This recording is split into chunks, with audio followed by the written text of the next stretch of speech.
Muy bien. Bienvenidos, varones, me da mucho gusto verlos y el poder compartir con ustedes la palabra de Dios. Vamos a iniciar con una oración. Dios Santo, te alabamos, te bendecimos y agradecemos el privilegio de que seamos convocados por ti para tener comunión como hermanos, como miembros de tu iglesia, Señor, para escuchar tu palabra. Hay tantas cosas que tenemos que aprender de ti. Señor, bendice esta reunión, dirige el mensaje y que nuestros corazones sean tierra fértil para que tu palabra dé fruto de obediencia y santidad que glorifique tu nombre.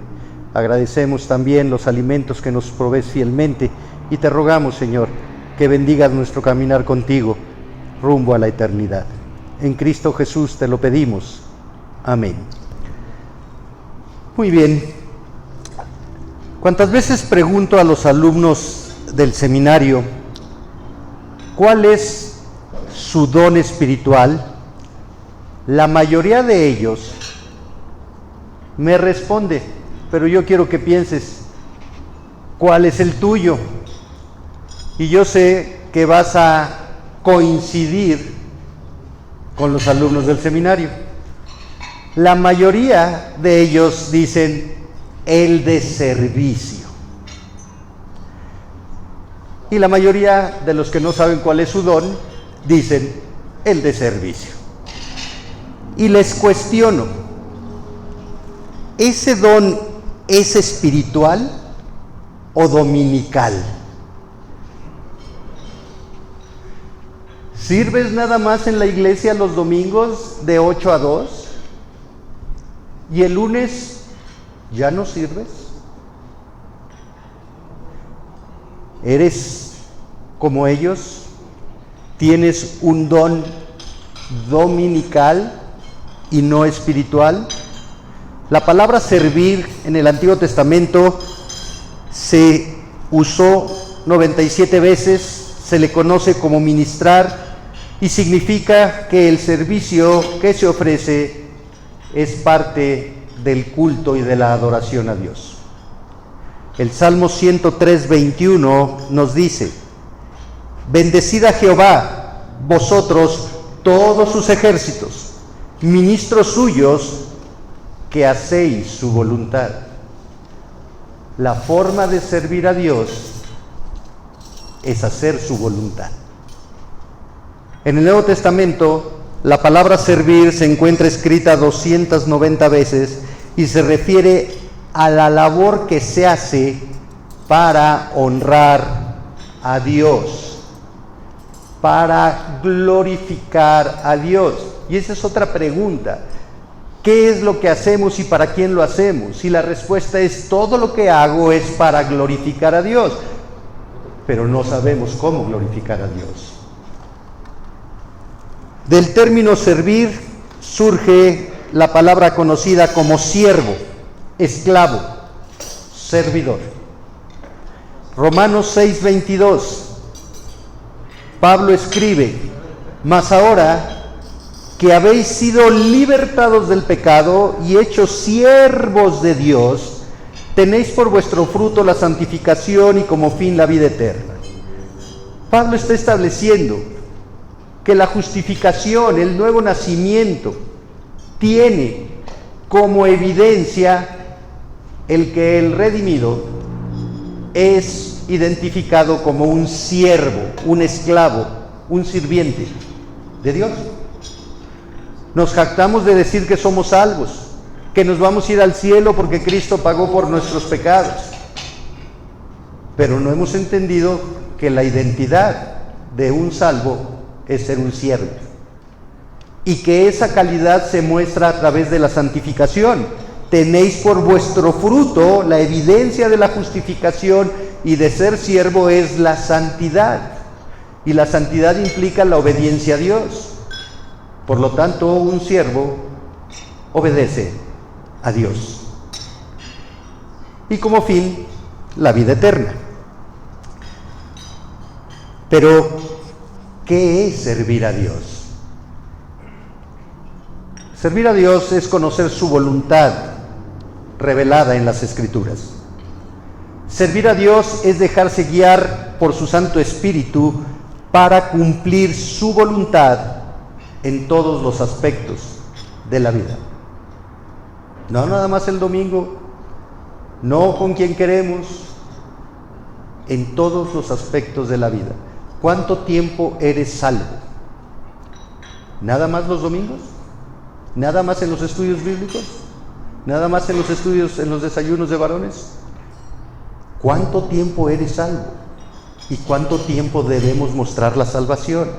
Por lo tanto, servir a Dios es obedecer a Dios en todo tiempo y lugar con el propósito de honrar a Dios. Servir a Dios es hacer que Dios se vea bien en todo tiempo y lugar. La Escritura dice que nuestra vida está escondida en Cristo, por lo tanto, nosotros no importamos, nosotros no tenemos que ser vistos, nosotros tenemos que reflejar a Cristo, el que tiene que verse es Cristo, no nosotros. Servir a Dios es hacer que Dios se vea bien. Dios diseñó a Adán como un siervo, lo creó como un hombre trabajador. Labrar y guardar el huerto no habrá sido cosa sencilla. Génesis 2, del 8 al 14, señala la extensión del huerto, donde Dios había hecho nacer de la tierra todos los árboles frutales. Nosotros no sabemos la cantidad de árboles frutales que hay. Eran regados por un río de 4 brazos, lo cual nos permite pensar que el huerto tenía una gran extensión. Además de labrar y guardar el huerto, Adán puso nombre a los animales creados por Dios. Tarea nada fácil. Tenía que reconocerlos a todos, tenía que llevar un registro de todos, tenía que ponerles nombres a todos. Un trabajo esforzado. Un trabajo esforzado. Así Dios determinó que el varón fuera una persona trabajadora, esforzada. Y como hombres siempre buscamos cumplir con esa descripción. Pero Dios añadió a Adán otra responsabilidad: ser el líder de su hogar. Dios declaró: no es bueno que el hombre esté solo, le haré ayuda idónea para él. Ahí en Génesis 2:18. Esta declaración tan conocida tiene la implicación directa de que Adán sería el líder del matrimonio, la cabeza de su hogar, y Eva su ayuda para cumplir los propósitos divinos y eternos que Dios había determinado. ¿Cuáles? Bueno, ambos llevarían la imagen de Dios, ambos tenían la tarea de fructificar y multiplicarse, ambos tenían la tarea de sojuzgar la creación en representación de Dios. Esta tarea tenía connotaciones físicas a través de la multiplicación, pero la mayor implicación es espiritual. Dios había creado al hombre y a la mujer para tener comunión con Él, y para que sus descendientes lo conocieran, lo amaran, le sirvieran y mantuvieran esa permanente y perfecta comunión con el Creador. Vemos un trabajo físico, pero vemos una gran responsabilidad espiritual. Adán era el responsable espiritual de Eva. Adán debía instruir a su mujer en lo que Dios había determinado para la vida en el Edén. Adán debía compartir con Eva lo que podían hacer y lo que no podían hacer para obedecer y honrar a Dios. Adán cumplió con su trabajo físico, labró el huerto, puso nombre a los animales, pero falló en su responsabilidad espiritual.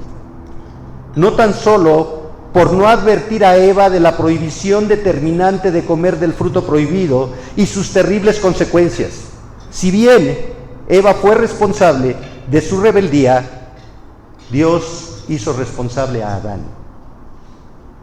Adán fue directamente responsable de desobedecer a Dios al comer del fruto prohibido que su esposa le compartió.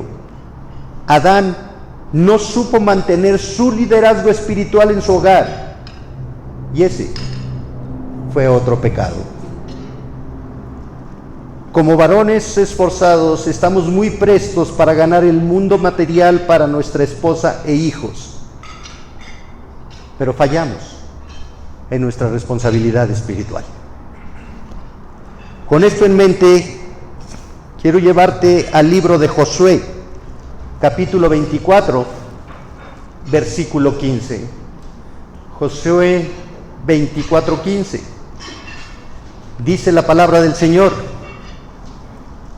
y si mal os parece servir a Jehová, escogeos hoy a quien sirváis, si a los dioses a quienes sirvieron vuestros padres cuando estuvieron al otro lado del río, o a los dioses de los amorreos en cuya tierra habitáis. Pero yo y mi casa serviremos a Jehová.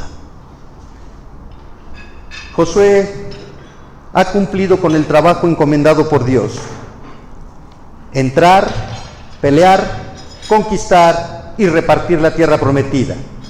Ahora, con la tarea cumplida, se despide del liderazgo sobre el pueblo escogido de Dios, pero antes les advierte del peligro de dejar de servir a Dios. Ya cada tribu, cada persona, sería responsable delante de Dios de cómo debía vivir. Y Josué, con claridad, le señala: escogeos hoy a quien sirváis. O sirves a Dios o sirves al demonio. O sirves a Dios o sirves a los ídolos, entendiendo ídolo cualquier cosa que ocupa el lugar de Dios. Empezando por uno mismo, ¿nos servimos a nosotros mismos? ¿Nos servimos a nosotros mismos y nos idolatramos a nosotros mismos? Porque primero pienso en mí, en mi comodidad, en mi seguridad, en lo que quiero, en lo que yo quiero hacer, y no me importa lo que piensen los demás, sino nada más busco mi satisfacción personal, egoísta, pecaminosa. Otra forma de idolatrarnos es idolatrar nuestro trabajo, darle mayor importancia al trabajo que a Dios. Aquí dice: escoge a quién vas a servir, porque eres servidor de alguien. Escoge a quién vas a servir. ¿Vas a servir a los dioses de tus padres? Ahí está la idolatría. No, pastor, nosotros somos cristianos, nosotros no tenemos ídolos, no tenemos figuras, no tenemos nada de eso.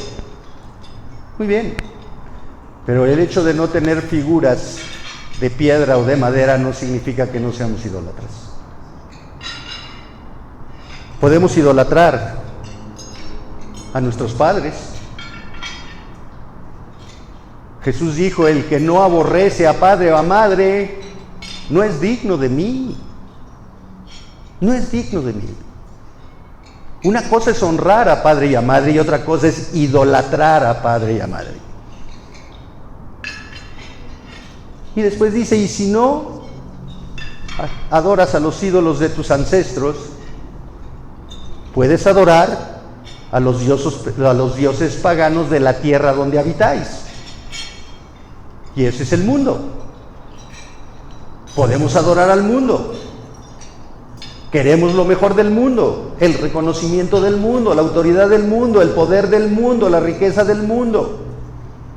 Escoge a quién quieres servir.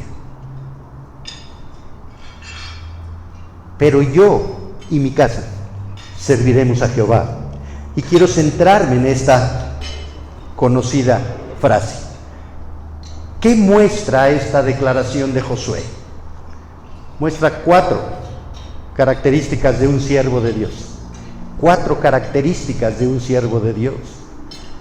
Primero, prioridad. pero yo y mi casa. El pero da el contraste. No importa lo que ustedes escojan. Yo estoy convencido de que yo escojo servir a Dios. Mi prioridad es servir a Dios. Y empieza con una relación personal. Josué sabía que si él no mantenía como prioridad su relación personal con Dios, no podía instruir a su casa en el camino de la justicia. ¿Recuerdas cómo empieza Josué? ¿Qué le dice Dios a Josué? Josué 1, versículos 8, 9, 10. 3 veces le dice: Josué, esfuérzate y sé valiente. Josué, esfuérzate y sé muy valiente. Nunca se apartará de tu boca este libro de la ley, sino que de día y de noche meditarás en él, para que hagas y guardes todo lo que en él está escrito, porque entonces, hasta que hayas hecho eso, harás prosperar tu camino y todo te saldrá bien. Josué, tienes que depender de mí. Josué, tienes que conocerme. Josué, tienes que confiar en mí. Josué, tienes que obedecerme. Josué, tienes que rendirte a mí para que hagas prosperar tu camino. Y la prosperidad no es material, la prosperidad es espiritual. ¿Cómo está nuestra relación con Dios? ¿Estamos priorizando el estudio de la palabra, la disciplina de oración personal? La prioridad después de nosotros es nuestra casa. Y esto es muy importante. Bueno, regresando antes, es que es muy interesante. Aquí dice Josué: pero yo y mi casa serviremos. En el español está en futuro. En el original hebreo implica una acción permanente. Pero yo y mi casa hemos servido, estamos sirviendo y seguiremos sirviendo a Jehová. Es una conducta permanente. No es que Josué dijo: como ya acabé la tarea que Dios me dio, ya estoy viejo, ya estoy jubilado, ya no tengo nada que hacer, entonces ahora sí me voy a dedicar a las cosas de Dios. No. Porque muchos piensan eso. No, pastor, nada más que acabe de trabajar, ya está cerca mi jubilación y entonces sí me voy a dedicar a las cosas de Dios. Y entonces sí, hasta el seminario me meto. ¿Y ya para qué?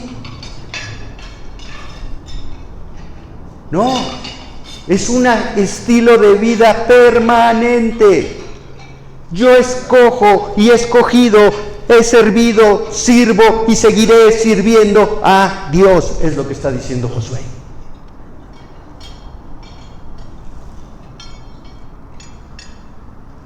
Josué pudo hacer esta declaración porque había vivido una vida que continuamente eligió servir a Jehová. Josué eligió rechazar el becerro de oro, eligiendo servir a Dios cuando pudo haber satisfecho su carne. Josué eligió servir al Señor sirviendo a Moisés, eligiendo una posición humilde. Josué eligió creer en la promesa de Dios sobre la tierra prometida, eligiendo ir en contra de la mayoría de los espías que no quisieron entrar. Josué eligió tomar el liderazgo de Israel y guiarlo a la tierra, eligiendo la fe en lugar de la incredulidad. Pero yo y mi casa. Esto muestra que Josué también entendía que él era el líder de su familia, el sacerdote de su hogar. Tenía la responsabilidad de ver que toda su casa conociera, adorara y sirviera a Dios. Josué tenía el trabajo de representar a toda su casa delante de Dios. Tenía el trabajo de presentar a toda su casa delante de Dios. El sentido es que Josué haría todo lo correcto y piadoso para asegurarse de que su familia conociera a Dios. Serviremos a Jehová. Josué solo serviría a Jehová. No serviría a Jehová y a alguien o a algo más. Para Josué había un solo Dios vivo y verdadero. Una sola autoridad en su vida. Jehová. Nadie más. La segunda característica es que esta declaración delimita la responsabilidad de Josué. Josué entendió que él era el líder espiritual de su casa. Entendió que la conquista de Canaán era importante, pero más importante era servir a Dios en su casa. La obra más relevante era llevar a su familia a la presencia de Dios, no ganar victorias, guerras, hacer grandes negocios. Y la tarea que Dios nos ha encomendado, varones, es llevar a nuestra familia a la presencia de Dios. A la presencia de Dios. Josué delimitó su responsabilidad, su casa. ¿Qué implicaba su casa? Su esposa y sus hijos, en ese orden. Su esposa y sus hijos. No antepuso a los hijos por su esposa. Y hoy el mundo antepone a los hijos a la esposa. La esposa y los hijos. Esa es la casa. Oye, es que mis papás, es que viven con nosotros, es que yo vivo en un cuartito arriba de casa de mis papás. Tus papás no son tu casa. Tus papás no son tu responsabilidad. Josué conocía lo que Dios había dicho en Génesis y lo llevó a cabo. Por tanto, dejará el hombre a su padre y a su madre y se unirá a su mujer y serán una sola carne. Dejar en el hebreo es cortar. Corta tu responsabilidad con tus padres. Hónralos, respétalos toda la vida, pero no son tu responsabilidad. Tú no puedes guiarte por lo que opina papá o mamá. Tú tienes que guiarte por lo que dice Dios. Corta relaciones emocionales con los padres, relaciones físicas con los padres. No puedes vivir ahí mismo, ni siquiera en un cuartito arriba. Relaciones económicas con los padres. No puedes depender de tus padres y tú no puedes descobijar los pies de tu esposa por cubrirle la cabeza a tus papás. Es lo que manda Dios. Eso es lo que manda Dios. Por lo tanto, Josué está delimitando su responsabilidad. Hemos delimitado la nuestra. Si tenemos la bendición de tener vivos a nuestros padres, honrémoslos, visitémoslos, respetémoslos, pero no los pongamos al nivel de Dios y no los pongamos por encima de nuestra familia, esposa e hijos. ¿No? Ese no es el plan de Dios. Tercera característica: unidad e identidad. Josué, al afirmar yo y mi casa serviremos a Jehová, muestra la identidad de él y de su familia. Son siervos de Dios, esclavos del Creador. Y esa identidad permite observar la unidad familiar. Muestra la unidad. ¿Qué liderazgo tenía Josué tan importante en su casa que podía influir en la vida de su esposa y de sus hijos y podía decir con toda seguridad públicamente: mi casa sirve a Dios. ¿Qué liderazgo? ¿Qué influencia? ¿Podemos nosotros decir lo mismo, varones? ¿Podemos nosotros decir, yo soy un siervo de Dios? Yo me someto a la autoridad de Dios. Yo conozco la palabra de Dios y obedezco la palabra de Dios. Yo influyo con mi testimonio en la vida de mi familia, porque yo les muestro con mi vida el Evangelio, el amor a Dios, la disciplina de oración. Puedo influir en mi familia y decirle, hijos, oren por mí porque tengo problemas en el trabajo. Oren por mí porque no me han pagado y estamos pasando por situaciones económicas difíciles. Hijo, ora por mí. Vamos a orar juntos porque Dios nos sostenga, porque Dios nos provea.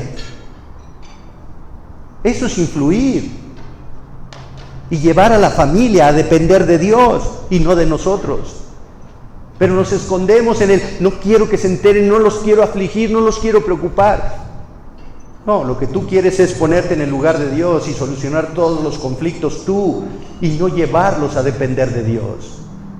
Lo que no quieres es que tu esposa se entere de que estás malgastando el dinero en otras cosas, porque vas a tener un problema con ella. Y entonces guardas y callas eso, pero le cierras el camino de depender de Dios.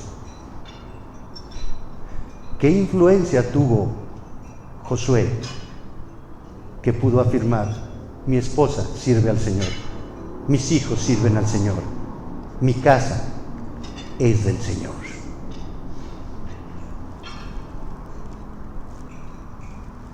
Identidad como cristiano, identidad como creyente, unidad con Dios y unidad en la casa. Es como en la iglesia. Unidad con Dios y unidad entre los miembros de la iglesia. Pero si no tenemos unidad con Dios, no podemos tener unidad entre los miembros de la iglesia.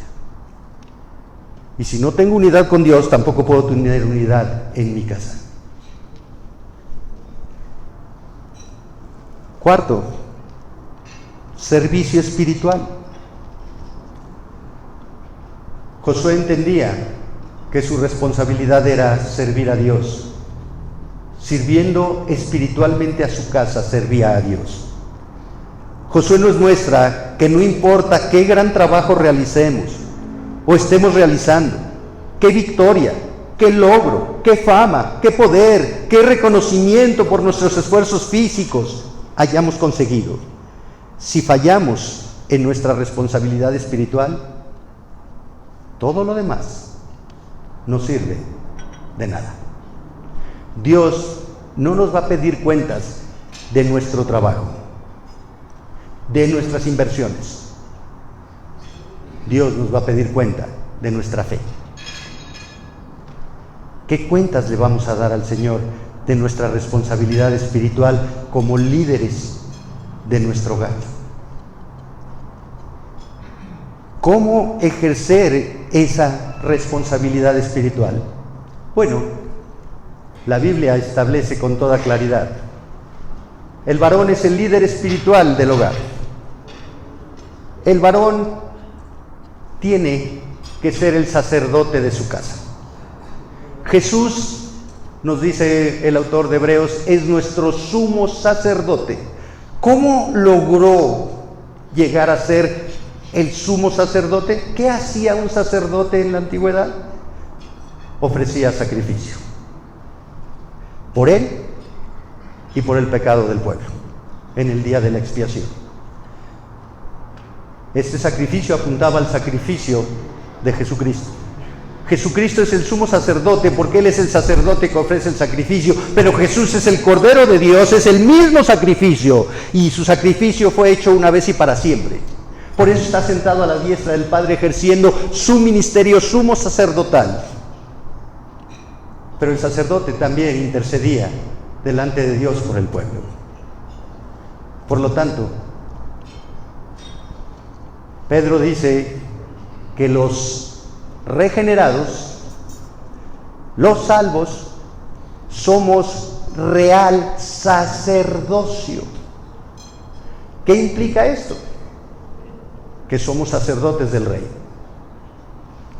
Y Pablo ya lo había dicho en Romanos 12:1, por las misericordias de Dios, os ruego, hermanos, que presentéis vuestros cuerpos en sacrificio vivo. El sacerdote hacía un sacrificio de animales.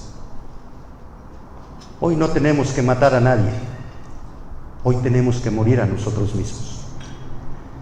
Nosotros tenemos como sacerdotes que ofrecer sacrificios por nuestra familia, sacrificios de amor por nuestra esposa,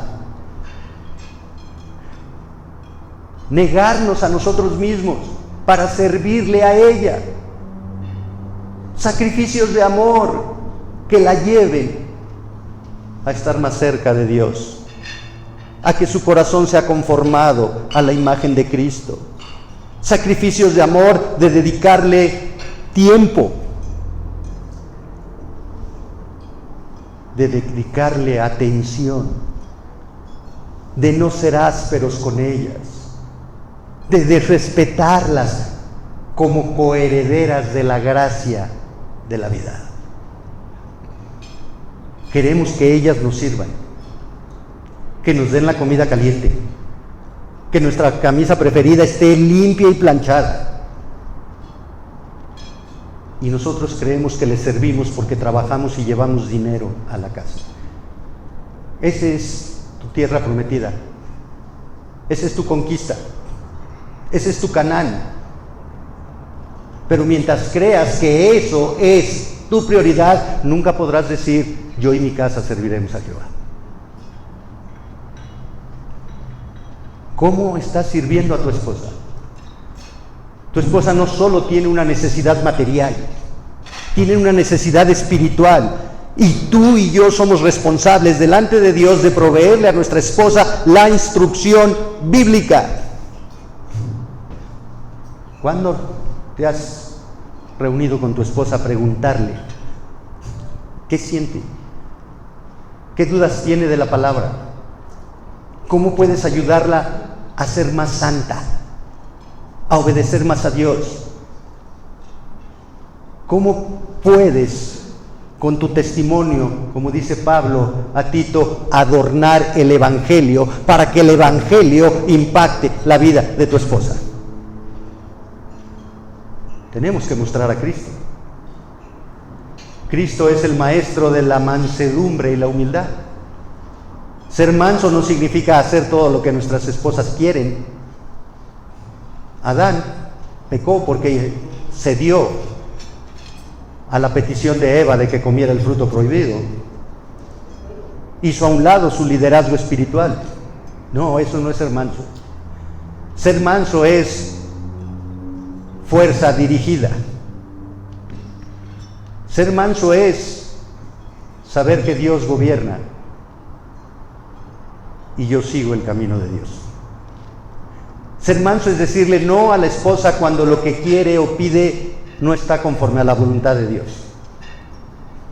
Ser manso es decirle a la esposa sí cuando lo que pide y quiere es ser como Cristo. ¿Cuánto tiempo pasamos instruyendo a nuestras esposas en la palabra de Dios?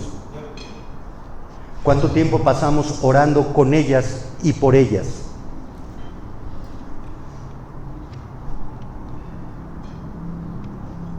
¿Qué sacrificio de amor puedes hacer para tocar el corazón de tu esposa? ¿Estás enemistado con ella? ¿Quieres ganar la batalla? ¿Quieres tener la razón?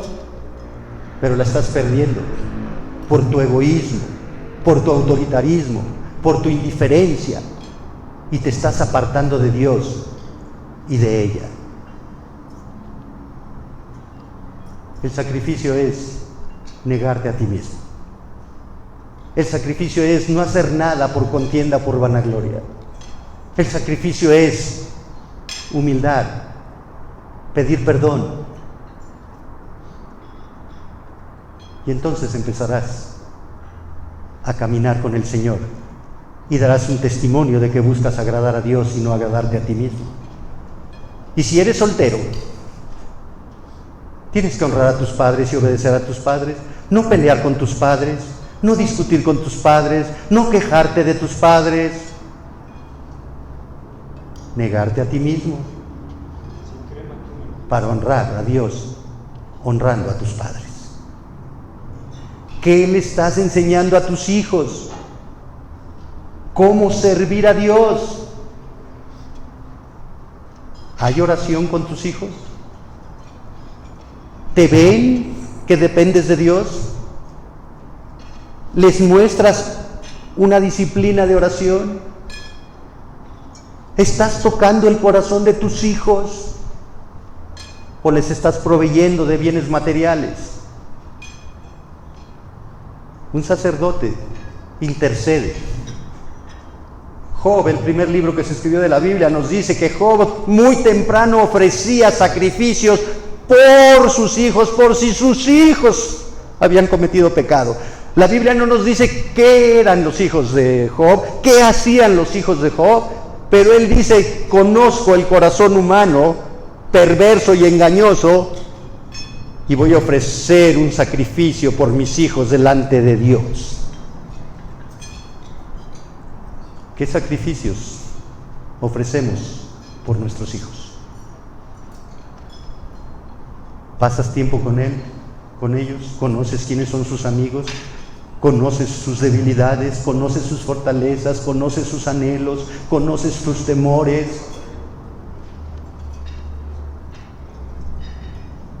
Entonces no podemos decir: yo y mi casa serviremos a Jehová.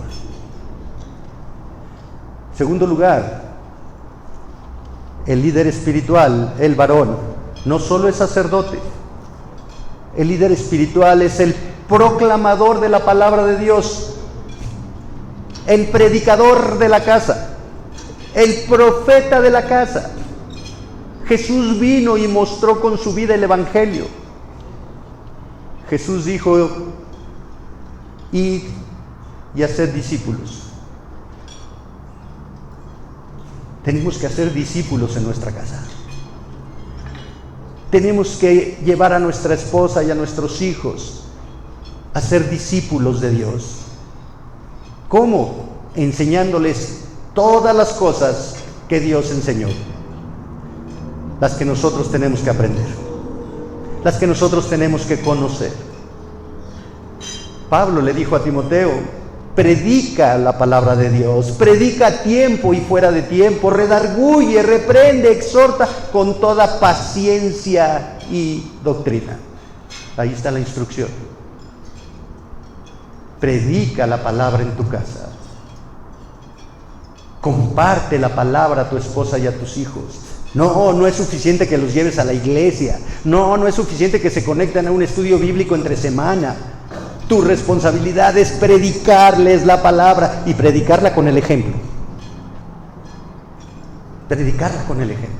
Por eso Josué dice: yo primero.